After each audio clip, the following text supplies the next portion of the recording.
رومی سلطنت کا مرکز ابتدا سے روما چلا آتا تھا۔ 11 مئی کو براعظم یورپ کے جنوب مشرقی کونے میں اسی سلطنت کا ایک نیا مرکز قائم ہوا، جس نے قسطنطنیہ کے نام سے شہرت پائی اور 1000 سال تک اسے دنیا کا اولین شہر ہونے کا فخر حاصل رہا۔ اس کا سرکاری نام نیا روما رکھا گیا تھا۔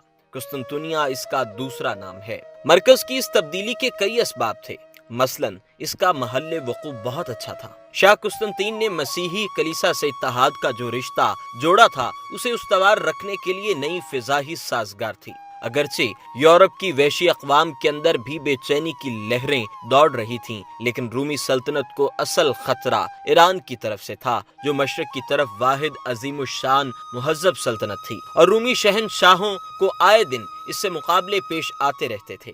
یہ بھی حقیقت تھی کہ سلطنت کی دولت اور آبادی کا سب سے بڑا مرکز مشرق ہی تھا۔ سلطنت میں مزید توسیع کی کوئی صورت نہ رہی تھی، اور اصل کام یہ رہ گیا تھا کہ جو علاقے قبضے میں تھے ان کی حفاظت اور تنظیم کی جائے۔ مرکز کی حیثیت میں روما کی اہمیت بہت پہلے سے روبہ زوال تھی، اس لیے کہ وہاں کی مجلس عیان یا عوام کو اب کوئی اختیار حاصل نہ رہا تھا۔ قسطنطین سے پہلے شہنشاہ ڈائوکلیشین نے بھی بہتر انتظام کے خیال سے سلطنت کو 2 حصوں میں تقسیم کرنا چاہا تھا۔ اب قسطنطین نے تقسیم کے ساتھ ہی مسیحیت کو سرکاری مذہب بھی بنا دیا۔ اب نائب بوسفورس کے جنوبی گوشے میں جہاں قسطنطنیہ آباد ہوا 1000 سال بلکہ اس سے بھی پیشتر بنید نظیم آباد تھا، اور یہ جگہ جنگی نقطۂ نگاہ سے اتنی اہم تھی کہ یونان کی شہری ریاستیں اسے قبضے میں لانے کے لیے مدت تک لڑتی رہیں۔ بلا شبہ اس کا موقع اور محل نہایت اہم تھا۔ اس کے جنوب میں بحیرہ مارمورا اور شمال میں بوسفورس کی ایک شاخ پر 4 میل تک چلی گئی ہے، جسے اب شاخ زریں کہتے ہیں۔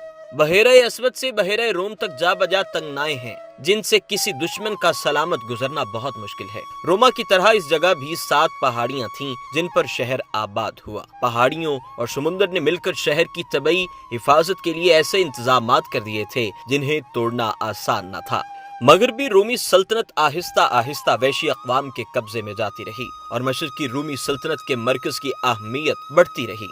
مغربی سلطنت بالکل ختم ہو گئی۔ اس کے بعد قسطنطنیہ ہی یونانی اور رومی تہذیب کی روایات کا حامل رہ گیا، اور اس نے یورپ کے وحشیوں اور ایرانیوں کے حملے روکے، پرانے فنون کی سرپرستی کی، تجارت کو ترقی دی، اور مسیحیت کی اس شاخ کے لیے نشو و نما کا سامان بہم پہنچایا جو کلیسائے مشرقی قدیم کہلاتی ہے۔ حکومت کے دونوں مرکزوں کے درمیان سیاسی اختلافات کی طرح مذہبی اختلافات بھی بڑھتے گئے۔ آخر مسیحیت 2 بڑی شاخوں میں بٹ گئی، ایک مشرقی شاخ اور دوسری مغربی شاخ۔ 11ویں صدی کے وسط تک قسطنطنیہ بڑی بڑی ایشیائی قوتوں کے مقابلے میں یورپ کا پشتیبان بنا رہا۔ تجارت میں اسے سب پر برتری حاصل تھی۔ اس کے اثر و رسوخ کا اصل راز یہ تھا کہ وہ ایک پرانی میراث کا محافظ تھا۔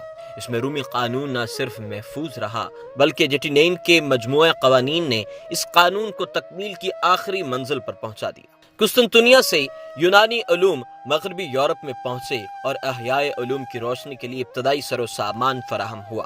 حقیقت یہ ہے کہ مشرقی رومی سلطنت میں یونانیت زیادہ سے زیادہ فروغ پاتی رہی، اور جینیٹین کے بعد یونانی یہاں کی سرکاری زبان بن گئی۔ قسطنطنیہ 7ویں صدی سے 15ویں صدی کے وسط تک مختلف یورشوں کا مقابلہ کرتا رہا۔ آخر سلطان محمد فاتح عثمانی نے اسے فتح کر لیا، اور سلطنت روما کا ہمیشہ کے لیے خاتمہ ہو گیا۔